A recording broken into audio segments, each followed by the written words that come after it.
pelajaran fikihnya akan kita lanjutkan. Tapi sebelumnya saya bacakan 1-2 hadis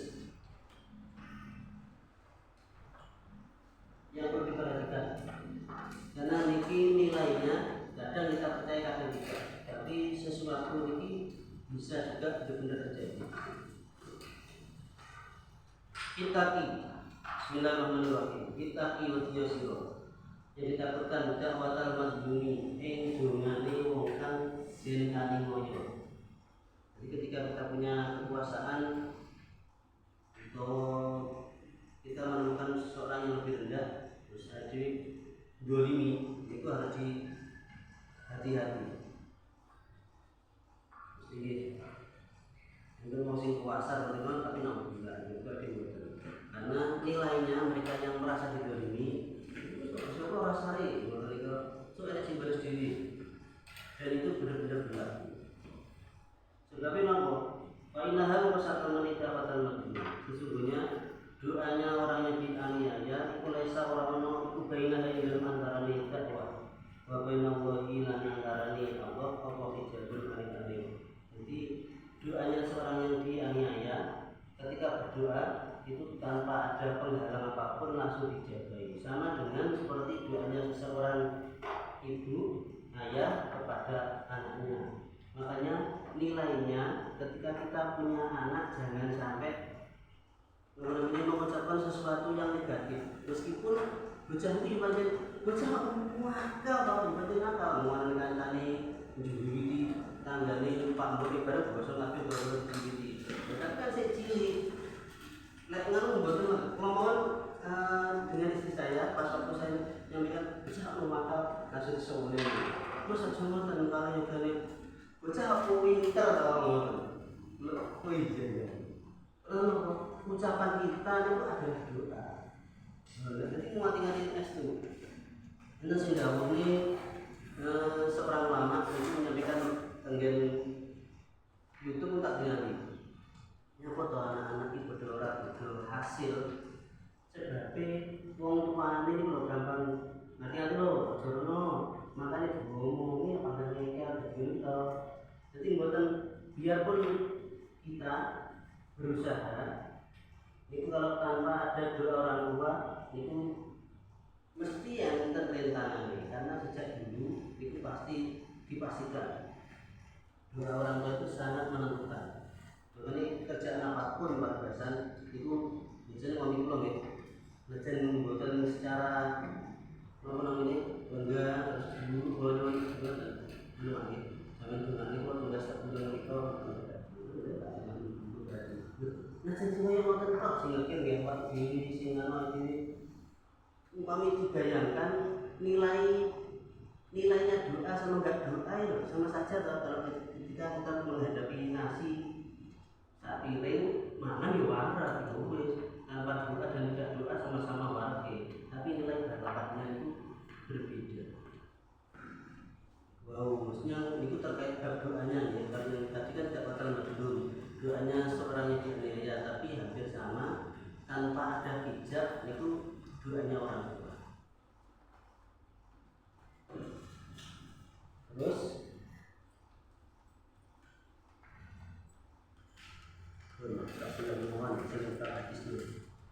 Bismillahirrahmanirrahim. Kita sudah menyampaikan tentang wudhu, terus mandi, tayamum, bahkan yang tidak sah, orang-orang yang tidak sah tidak perlu diharamkan untuk melakukan sholat dan yang lainnya sudah disampaikan di kemarin. Kalau sekarang kita ke poin wajibnya benar-benar dilakukan, yaitu bab sholat. Ada 1, 2, 3, 4 poin. Saya buat 4 poin. Yang pertama, poin yang pertama hukumnya sholat itu hukumnya biar tidak cuma keluar. Jadi buatan ini selalu melempar bola. Belum menyampaikan makalahnya silahkan dijawab yang sesederhana mungkin, ataupun langsung ada pertanyaan, Pak, masa hukumnya seperti itu? Apa tidak gini toh? Itu boleh. Sholat hukumnya mana fardu ain. Fardu ain itu bagi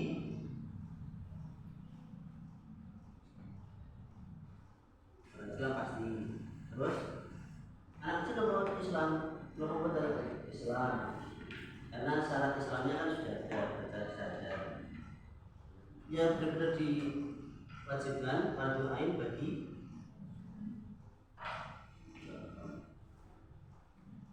ada yang jawab balik, tapi gandeng balik niku akil di rangkum dalam kata mukalaf. Orang yang sudah akil balik, orang yang mukalaf niku diwajibkan untuk melakukan sholat itu keseluruhan laki-laki ataupun perempuan tanpa membahas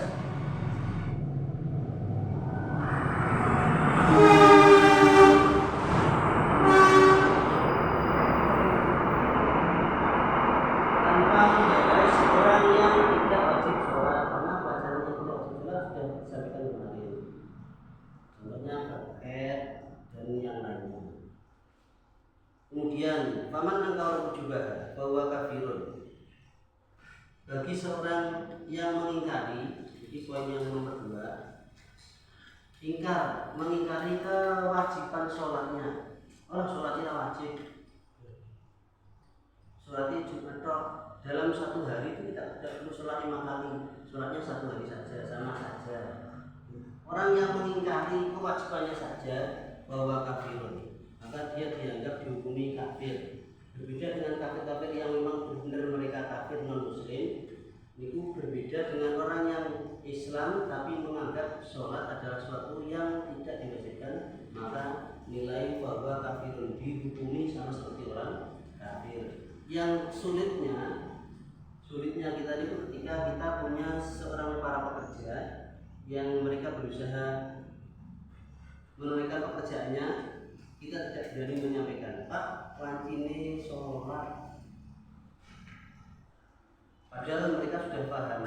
Kadang pun jangan bekerja Pak dari waktu sampai kayak gitu, bingung macam itu.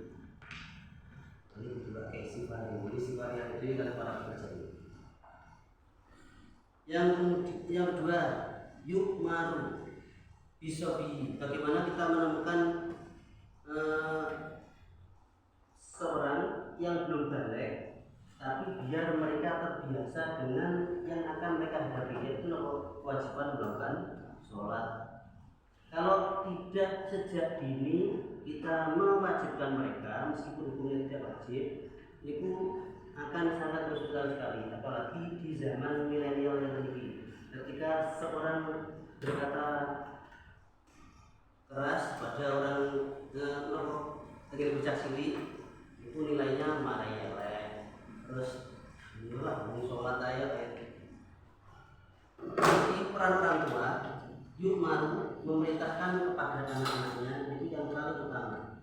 Yang nomor 2 para guru-gurunya. Makanya harus ketika kita menjadi ustadzah berusaha meluangkan waktunya untuk contohnya praktek sholat di lembaganya, mewajibkan berjamaah untuk membiasakan dirinya bahwa dia harus melakukan kewajiban sholat meskipun nilai ibadahnya belum. Contohnya umur 6 tahun, 7 tahun, bahkan 5 tahun kita sudah mencontohi. Makanya biasanya masjid musola itu anaknya dijak ke masjid musola, maka akan terus beruntun. Pas waktu kita repot banget, akhirnya orang tua ini diiring naik, ya enggak yang masjid, ya enggak yang musola, mau terlibat anak laki-laki. Nah rupanya biasanya itu atau bahkan kedua-duanya itu lebih mahal. Yuk malu asobiyu biar bisa pengisinina. Poinnya umur 7 tahun, karena umur 5, 6 itu mereka masih belum benar-benar tamis. Kalau sudah 7 tahun, makanya getak bocah itu poinnya di 7 tahun. Karena di bawah itu biasanya bocah getak akhirnya dia minder, menurut dokter banyak sel yang akan terputus, miliaran sel yang ada di kita itu malah terputus. Bahkan bocah enggak wani nopo-nopo boro-boro mentuani terlalu memaksakan. Kalau sudah umur 7 tahun baru sampai tidak sholat, ini boleh. lihat poin berikutnya. Poin berikutnya, kalau dia sudah umur 10 tahun tidak mau melakukan, maka harus berhadapan dengan HAM. Yudrobu, digepuk. Mulai digepuknya dengar ngomong langsung di video. Terus seorang ayah tega menganiaya anaknya. Bahasa memukul itu ada nilai pembelajarannya. Bukan memukul yang membagi buta, akhirnya memakai B dan yang lainnya. Biar mereka cerdas dan mengerti atas kewajibannya. Kalau yang dulu tanpa melihat itu pengukuhan itu seperti itu. Kali itu aku saku mbak itu ngaruh itu ngerekso anak lan bojone sampai enggak nglakoni sholat. Kali bapaknya sing mesti kena dosa dan yang lainnya. Itu poin hukumnya sholat. Kemudian syarat-syarat sholat, syurutus sihah as-sholat, syarat-syarat pada sholat agar bisa sah. Yang pertama, apa haratu minal hadatsaini, suci dari dua hadas, hadas kecil dan hadas besar. Yang nomor dua, suci baju tempatnya dari najis. Jadi tempat buat ibadah, pakaian kita itu juga harus benar-benar suci. Contohnya kita dalam perjalanan, itu kalau bisa itu diusahakan pakai baju yang suci. Yang di kerja pun betul salin ini wow, salin langsung kurang karena kan dari ini pakai tadi mungkin jalan langsung salin dan baju mereka jadi akhirnya kan juga punya baju ganti. Bahasa awalnya mau mantuk melewati waktu dunia habis, saya tidak harus perlu sholat di rumah, sholat di jalan pun bisa, jangan sampai tidak melakukan kewajiban. Kemudian satrul aurat, menutup aurat. Nah, ini yang perlu diperhatikan. Kalau yang laki-laki itu menutup auratnya mudah. Langsung saya sampaikan kalau aurat rajul ma baina surah wal bab. Laki-laki itu auratnya di atas besar, di bawah lutut. Ketika dia tidak menemukan baju apapun kecuali suatu merangi, masjid musola gadung ini telas itu dia melakukan sholat, maka hukumnya sah. Kalau yang perempuan jami'ul badan ilal wajha wal yadain, wajah sama tangan, maka hati-hati ketika sampai memakai mau kena potongan itu boleh, tapi harus sebelumnya berlutut di sini. Dan bukan berlutut sampai contohnya tangannya kelihatan yang dilihat kelihatan auratnya sama tidak. Kalau yang laki-laki dilihat di depan, tapi kalau yang perempuan dijaga dulu kalau sholat.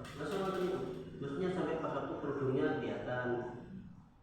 Ini hukum menggunakan benang potongan itu sebenarnya sangat tidak berbeda. Tidak berbedanya nopo khawatir tidak sah sholatnya.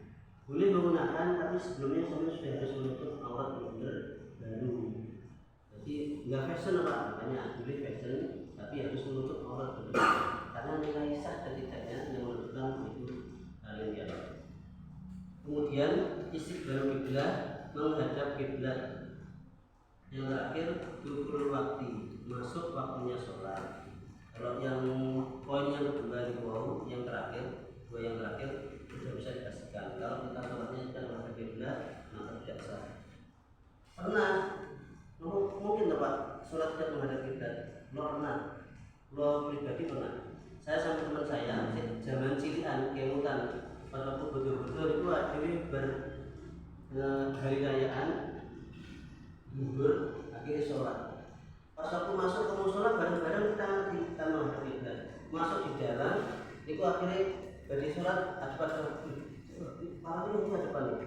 Kemudian bayangin waktu di sini buatan. Kok sholat kalau ini tandingan ini kalau semua yang buat kalau sebelum memang akhirnya sholat di itu cilian. Madep ngaler.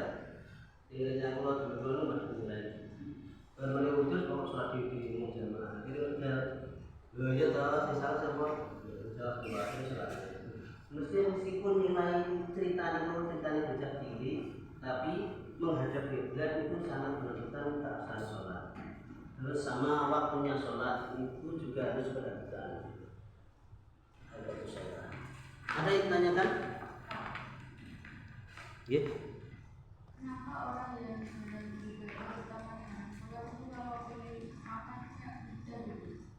Tapi lah orang yang bekerja kelas lagi ibadah kayak dia banyak dosa itu kenapa Pak?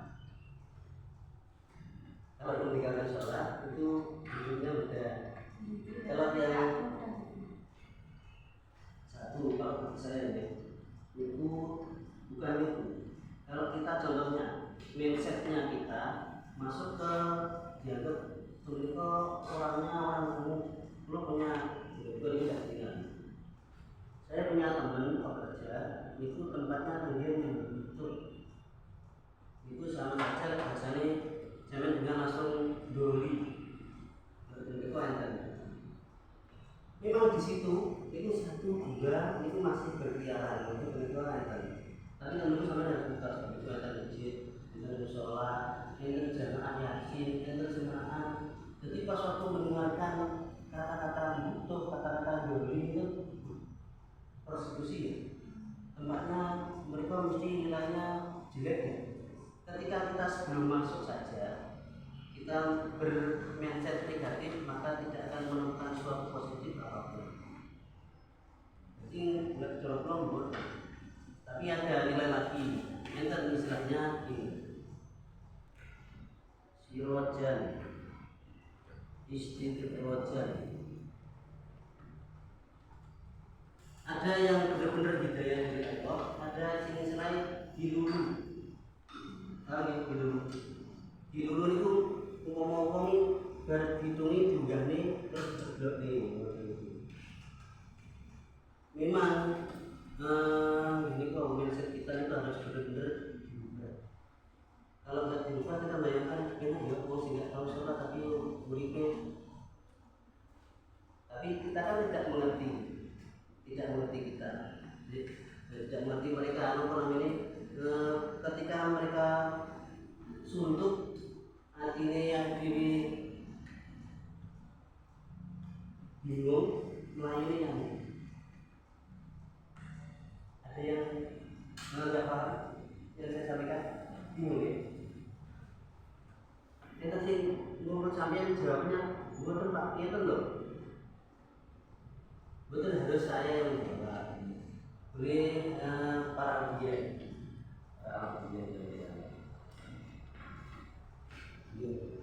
karena istilahnya kita itu sudah terikat dengan kita meyakini sesuatu, maka kita akan diikat.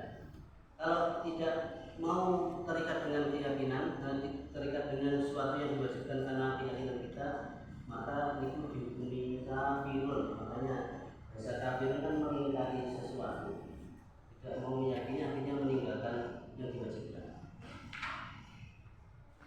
Dari jawaban ini yang saya bingung nih, belum paham. Kalau memang belum paham, saya akan berusaha mencari jawabannya sejak hari ini. Karena itu nilainya sesuatu yang sangat menentukan keyakinan. Itu tidak jawaban itu. Jika yang kalau tidak sholat air, mesti jika jawaban saya berubah untuk perbuatan. Kalau kurang pas jawabannya, akan saya usahakan jawaban yang serasional mungkin. Kalau saya tidak bisa, saya tidak bisa. Silakan mencari jawaban yang membuat kalian meyakinkan bahwa sholat adalah sesuatu yang sangat diwajibkan, bahkan bisa menentukan di hidup kita. Contohnya, mereka yang selalu suka sholat duha, maka hidupnya akan sukses. Selain dia menentukan waktunya dengan waktunya tepat, contohnya keyakinannya sholat duha, itu memang ada hadis-hadis yang menunjukkan sholat duha. Silakan sholat duha, maka kalian akan dicukupi. Bukan nilai kecukupan kebutuhannya diam saja terus akhirnya pasti ada yang bantu mendadak ada progres terus dengan kalau Anda menemukan atau memenangkan hadiah karena gara-gara sholat duha, itu sesuatu yang harus dijemput. Ada yang ditanyakan yang lainnya?